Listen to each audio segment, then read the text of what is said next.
right, shalom, shalom. Shalom. The Hebrew Israelites come in week in and week out to prophesy the downfall of America. Right now we're doing it in transit, so before we do that, we're going to give all praises, honor, and glory to Yahweh, by Hashem, Yahushua, by Hashem, Kakadash, double honors to the apostles and the elders of the great millstone who rule and teach well. Peace and safety and much blessings to the Yakim that is pushing this truth out the four corners of the earth and all truth and sincerity and in diligence. All right, man, we get into this topic of the Ethiopian eunuch. All right, and contrary to popular belief, Christians believe, in the Ethiopian, right, meaning that the Lord is, He's dealing and opened up His covenant, to the other nations. All right, but when we go into the topic of the Gentiles, they only bring up the Greeks and always forget about everybody else. So it goes to show you that these Christians be reaching. So we're gonna just start off with Acts 8:26. Go ahead, brother. This is Acts 8:26. It says, "And the angel of the Lord came unto Philip, saying, Arise and go toward the south unto the way that goeth down from Jerusalem unto Gaza, which is desert. It says, And he arose and went, and behold, a man of Ethiopia, an eunuch of great authority under Candace, queen of the Ethiopians, who had the charge of all her treasure, and had come to Jerusalem to worship. Come on. It says, was returning and sitting in his chariot, reading Esaias the prophet."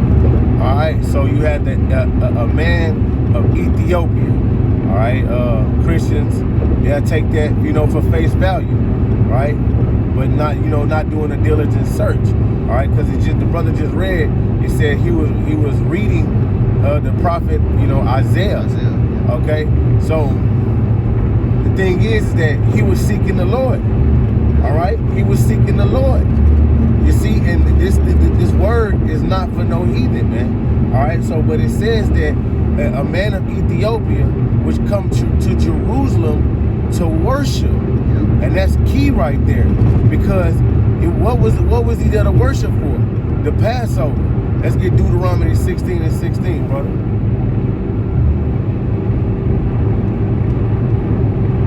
You see, because it was established then who the Jews were.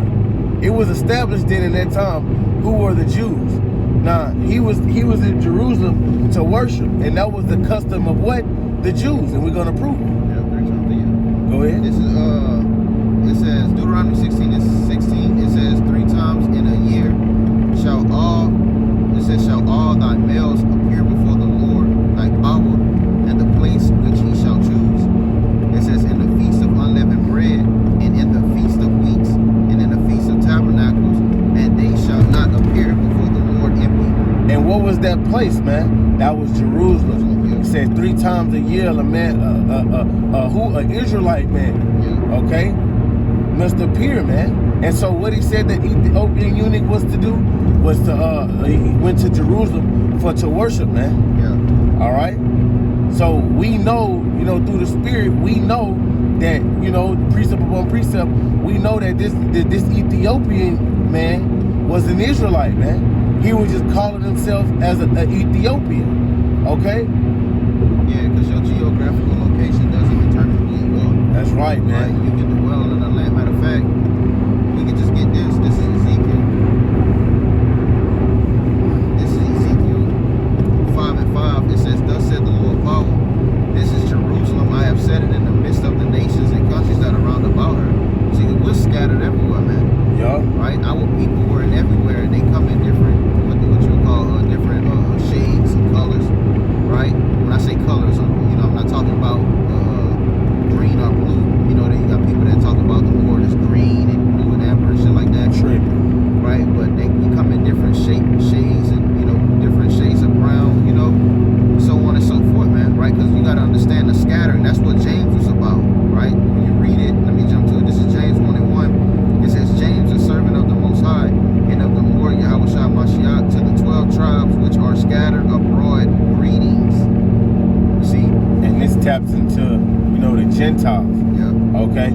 So They got someone that acts too. Let's just jump to the curse. Let's just jump to the curse about it in Deuteronomy the 28th chapter, because this is right here. The fact that we're reading is this fulfills prophecy, man. All right? Yeah. Which one you want? 68? 64. 64. This is Deuteronomy 28 and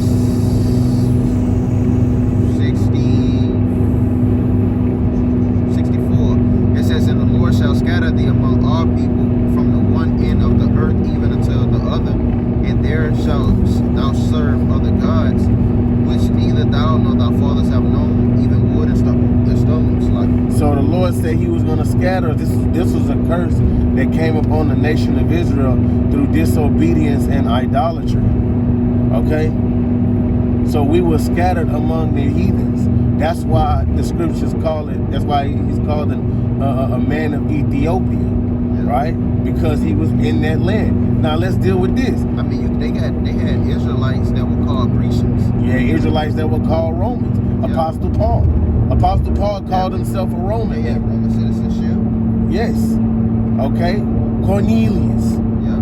He was a Roman centurion, but he indeed was an Israelite, man. You see?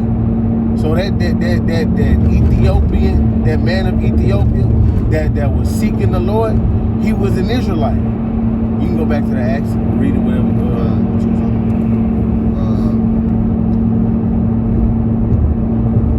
I had a precept I had one again.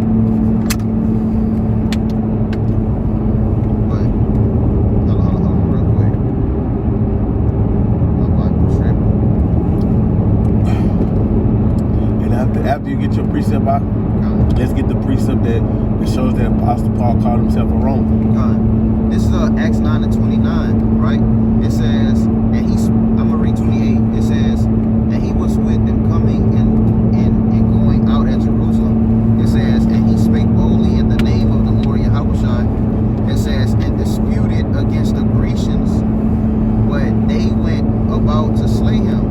Which when the brethren knew, it says they brought him down to Caesarea and sent him forth to Tarsus. But the point was that the disputed against the Grecians. When you read this in the NLT, it says, and he debated with some Greek-speaking Jews. You see, just to show the point that you had Greek-speaking Jews, which were Israelites, right, that spake another language, a heathenistic language, right? But they were still Israelites, but they were called Grecians. Shit, go to Acts 6 and 1. Baba Kushar, brother. This is Acts 6 and 1. It says, and in those days, when the number of the disciples were multiplied, there arose a murmuring of the Grecians against the Hebrews, because their widows were neglected in the daily ministration. Now go into that word Grecians. Hey, when you read it in the NLT, it says, but as the believers rapidly multiplied, it says there were rumblings of discontent. The Greek-speaking believers complained about the Hebrew-speaking believers. You see, the Greek-speaking believers. Let's get more thorough. Let's go into the word Grecians. When you go into Grecians, it says the Hellenists. It says right. See, the Hellenists. Right, and when you look in an example of being Hellenized, it's like a child, being raised by, say, from China. You got a Chinese, so-called Chinese mother, so-called Chinese dad, but they moved to America, and instead of teaching them Feast of the Dragons and miso soup parties and wok tongue or whatever you want to call it, they teach them Independence Day, hamburgers, hot dogs, Mardi Gras, right? They teach him these things. He'll become a stranger to his land. Right, it was totally Hellenized him. So because he don't know his own country. Oh man, look at this nigga here, man. Yep.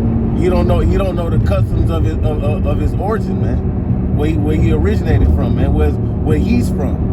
Yeah, when you read it, it says back on Grecians, it says used in the New Testament of Jews born in foreign lands and speaking Greek. Right. So then that goes to show you that you Christians don't know the Bible. So when you see the word Greek, you automatically think that it's talking about you so-called white people. No, man. You got to go into these things. You got to study to show thyself approved, and you got to be apt to teach. Okay?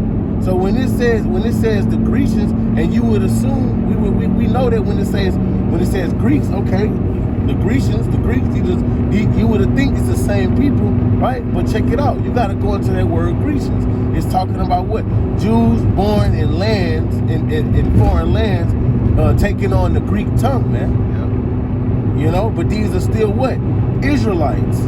So that Ethiopian man, right? He was just described as an Ethiopian man because that was the land that he was in, man. All right? There's another one that says,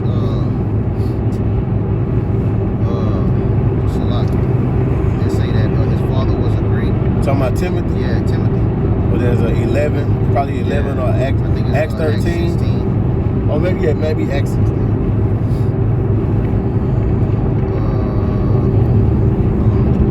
This is Acts 16 and verse 1. It says, this is Acts 16. It says in 1, it says, then came he to Derbe, it says in Lystra, and behold, a certain disciple was there named Timotheus.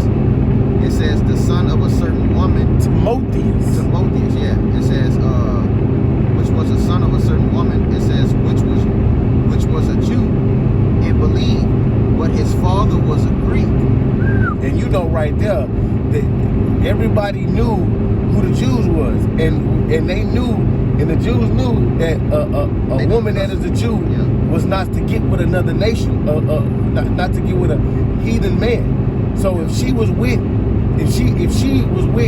Timotheus' father, right, he had to be an Israelite. You see? But when you go into that word Greek, what it say, brother? It's gonna say Helen. But you know, they start going off and they start trying to make it sound like every time that you read it's a heathen. Right. But it goes into Helen. You see? And you get when we get the definition of Helen in the Zondervan Bible Dictionary, right? It tells you it normally I can't remember word for word. You know, I got it in my trunk. You know, but we know that when it go into that word Hellenist, you know, it's being, you know, strayed away from your customs. Yeah. You know? You see? But the thing is that we know that Timothy's father, he was called the Greek, but he was really an Israelite, man. All right? Well, I can't pull it up, damn. With the Zondervan? Yeah, I tried to pull it up and see it. It's just showing the books. Hey, look, But it's cool though. I'm gonna jump back to that Acts. This is back in Acts 8. like I said, being Hellenized is taking on the customs of another nation, man. Yeah, because you had ones that willingly were Hellenized, that knew who they were, knew the customs that they were supposed to be following, but gave over to the heathenistic gods and their ways, and you had those that didn't grow up in a way that didn't know who they were. That was those ones that didn't know, they were Hellenists, and the ones that knew were Hellenistas. Yeah. But this is back in Acts 8 and 27. It says, and he arose and went, and behold, a man of Ethiopia, an eunuch of great authority under, I read this, like 28. It says, was returning and sitting in his chariot, read Esaias the prophet. It says, then the Spirit said unto Philip, go near and join thyself to this chariot. And you see, and Philip was one of the disciples, right? Yep. So that means that Philip was rocking in the vibration of Yahushua. And Yahushua said what? In matter of fact, let's grab it, brother. Matthew 10 and 5. I was just gonna quote that. Shit. This is Matthew chapter 10 and verse 5. It says, these 12 Yahushua sent forth and commanded them, saying, go not into the way of the Gentiles, and into the city of Samaria enter ye not, but go rather to the lost sheep of the house of Israel. So they was commanded to go to the lost sheep of the house of Israel. So that Ethiopian man was of the lost sheep of the house of Israel. Okay? Israel being a nation, not a religion like you Christians like to make it to be, like you can just join, sign up, pay your fee.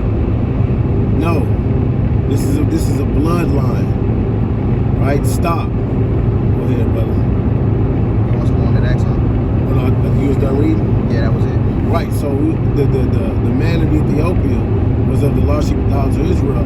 And so like it said, when we read in Deuteronomy, the 16th chapter, it says that they were commanded, right? This was a law. And who were the laws given to? When you check it out, the laws were given to the nation of Israel. So he knew that he had to be where? In Jerusalem. He had to keep the Passover. So he was observing the divine laws. So we can say that, you know, like how Cornelius, a just man, right? Keeping and observing the divine laws. Okay? So it's not hard, you know? Like I said, hey, let's grab that where it says Apostle Paul. I think there's Acts 22. He called himself a Roman.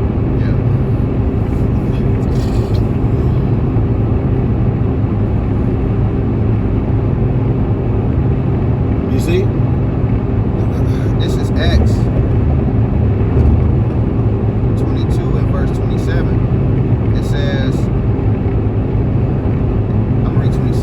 It says, when a centurion heard that, he went and told the chief captain, saying, take heed what thou doest, for this man is a Roman. It says, then the chief captain came and said unto him, tell me, art thou a Roman?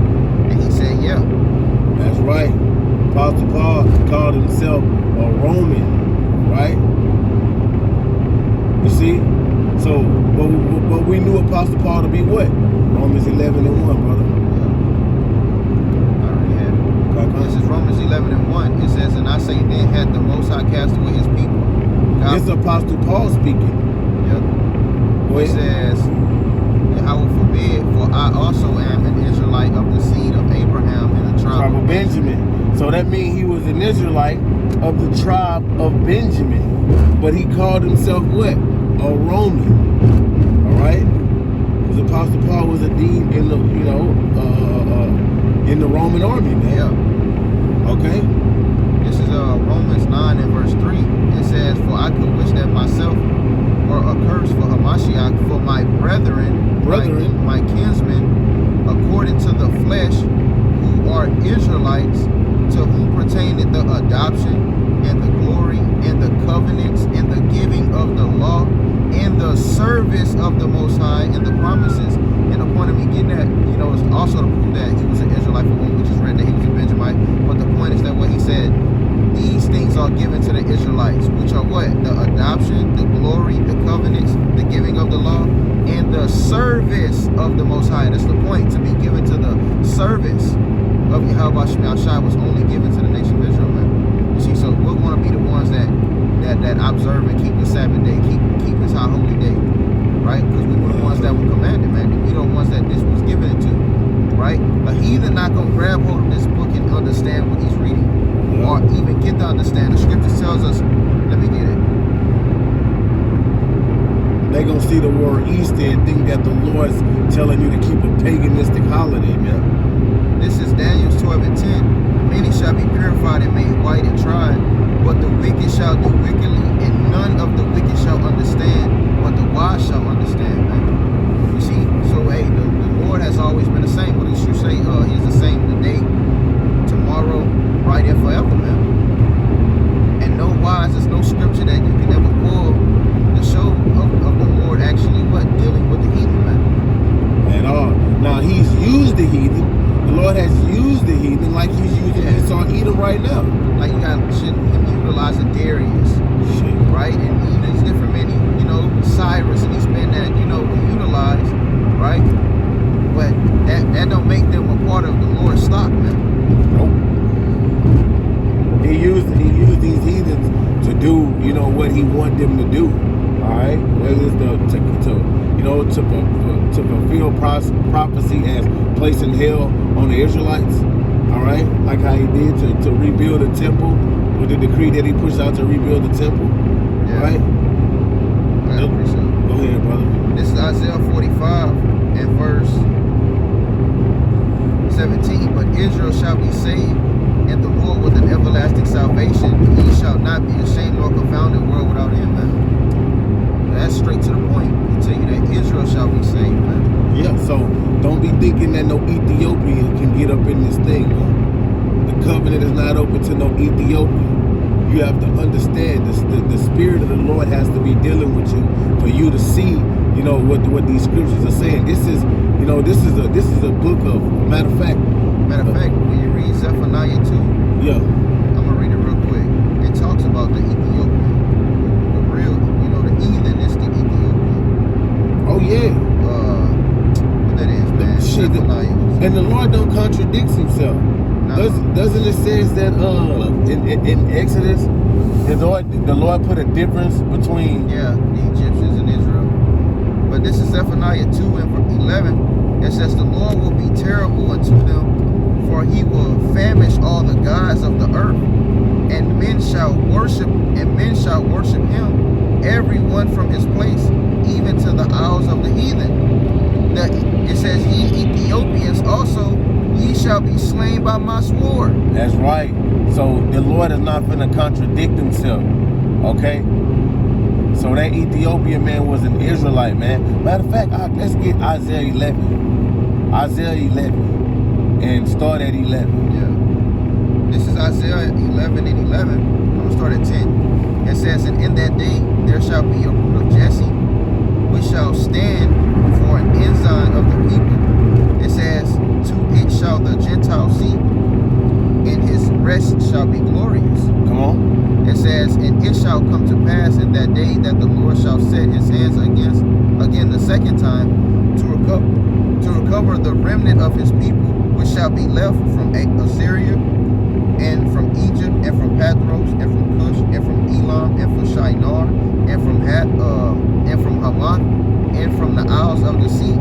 And he shall set up an ensign for the nations, and shall assemble the outcasts of Israel, and gather together the dispersed of Judah, and from the four corners of the earth. You see, even in Ethiopia, so from the four corners of the earth, you're gonna have Israelites scattered, man. You're gonna have Israelites scattered that's gonna be gathered, man, and placed back in their own land. Okay. So that like we said, that Ethiopian eunuch was of the stock of the nation of Israel, man. You see, and it was just a scattering that took place. The curse of being scattered is resting upon us until the Lord take these curses off. You know, so I believe that was it on here too. Let me see. I'm gonna keep reading. Verse back in Acts 8 and 30, it says, and Philip ran thither to him, and heard him read the prophet Isaiah. It says, and said, understandest thou what thou readest? And he said, how can I, except some man should guide me? And he desired Philip that he should come up and sit with him. Right, so showing that you have to be taught this word, man. Yeah. You have to be taught this word. He was seeking the prophet Isaiah, which is Yatazak in the Hebrew. Like you have to be taught this word, man. You can't just say, like you guys that like, oh, I just woke up and knew I was an Israelite. You know, one day I just woke up and the Spirit just fell on me, brother. And you know, now I just, you know, I can, you know, I'm the teacher. I'm the high priest. Nah, bro. Nah, you got to be taught this word, man. Okay? Because you got to first start off with the milk. All right? Till you be able to digest the meat, man. And none of the heathen have faith in Yahushua. That's when you read this account. I believe later, I'm gonna skip down, but when you read this account, that Ethiopian eunuch said that he believed in Yahushua. I'm gonna get it real quick. So which means the Lord gave him a gift of faith. Yep. You see? This is to show you that he's an Israelite. This is Acts 8 and 37. It says, and Philip said, if thou believest with all thine heart, thou mayest. It says, and he answered and said, this is what the eunuch said, and he answered and said, I believe that Yahushua HaMashiach is the Son of the Most High. Yeah. And you know who was that Peter that also said that? He said, who sayest thou that I am? And he say, some say you John the Baptist. Some say you John the Baptist, but I believe he was like, man, let me get it. That's in what, Matthew the 17th chapter? Yeah. I don't want to butcher it, so lock it, bro. It's all good.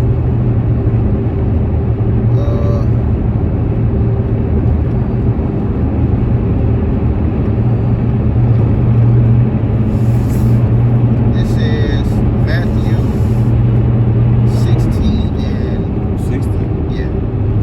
gotta be 16. Oh, they got 17. 17 and 10 or 17. 15. This is Matthew 16 and 14. It says, and they said, some say that thou art John the Baptist, some Elias, and others Jeremiah, and or one of the prophets. And he said unto them, but who say ye that I am? And Simon Peter answered and said, thou art Hamashiach, the son of the living power. It says in Yahushua answered and said unto him, blessed art thou, Simon. It says, for flesh and blood have not revealed it unto thee, but my Father which is in heaven. Yeah. You see, and that same thing tied to this Ethiopian eunuch. That was the spirit of the Lord upon him to say that what? I believe upon Yahushua. You see? Yeah. And it goes to show you that this thing is not about, you know, appearance, man. Because he could have looked like an Ethiopian, you know, could have talked like an Ethiopian, all of that. You see what I'm saying? But hey, through the spirit of the Lord, all right, you believe in this thing. If you believe, you know, you believe and you worshiping and call upon the name of Yahweh B'Shem Yahushua and keeping the laws, statutes, commandments to the best of your ability, who are we to say that, hey, you're not an Israelite? All right, that goes to cut all you black only Israelites, man. Yeah. You know, this thing is not about the appearance, man. You still go this way, right here to the right? Oh yeah, you can. Or you can keep straight. Keep straight. You know, so flesh and blood, because, and that's the point I'm hinting on. You know, flesh and blood ain't reveal it. You know, so you can't just look at the outer appearance of a man. All right, we were scattered, right, and mingled among the nations. You know, which you know taps into you know the Gentiles. But even on that verse you just read, that goes into reincarnation. You know? So, you know, you got something else, brother? Nah, that was really it. I really was I was finna grab that Tobit 13. Go ahead, run it. This is trying to see where to start. What? 5, 4.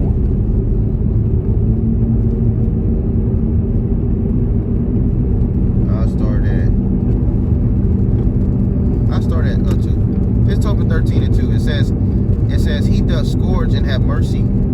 He leadeth down to hell and bringeth up again. Neither is there any that can avoid his hand. Right? It says, confess him before the Gentiles, ye children of Israel, for he has scattered us among them. Yup, scattered us among them. Right? Dispersed among the Gentiles, like it says in John 7. It say, what shall he go that we shall not find him? Shall he go to the dispersed among the Gentiles? Right. And teach the Gentiles? Yep, because that word dispersed going to the diaspora. Yep. A scattering of the Israelites. That's right. All right. Like we say, not like we say, like the scripture, you know, says it was a curse upon the Israelites. So we're going to be everywhere. Yep. You know, everywhere, all these heathen lands. That's what we're going to be. Yeah. And to show that Ethiopian eunuch was an Israelite also is because he confessed Yahushua. Mm-hmm. He confessed that name. You know, he put it out there. Don't the scripture says about the name is a stumbling block before the wicked. It say that the name of the Lord. The name of the Lord is dreadful among the heathens. You know. I'm gonna read this last verse. This is Tobit 13 and 5. It says, and he will scourge us for our iniquities and have mercy again, and will gather us out of all nations among whom he has scattered us. Yeah. It says, and if ye turn to him with your whole heart and with your whole mind, and deal uprightly before him, then will he turn unto you, and he will not hide his face from you. Therefore see what he will do with you, and confess him with your whole mouth, and praise the Lord of might, and extol the everlasting King. And that's what he did. He confessed Yahushua with his mouth, man. You see? So right. that alone shows that he was indeed an Israelite and was in the spirit. First off, because he was reading the scriptures. Mm-hmm. The heathen don't deal upright. They don't deal with the scriptures, man. That's right. But that's it. I guess all I have, bro. Con. So, man, that Ethiopian man was indeed an Israelite, man. So, with that, man, Lord willing, this is edifying. I'm going to give all praises, honor, and glory to Yahweh, B'Shem Yahushua, B'Shem Kakadash. Double honors to the apostles and the elders of the great millstone Peace and safety and much blessings to the outcome. Let's preach the truth at the four corners of the earth in all truth, sincerity, and diligence. Shalom.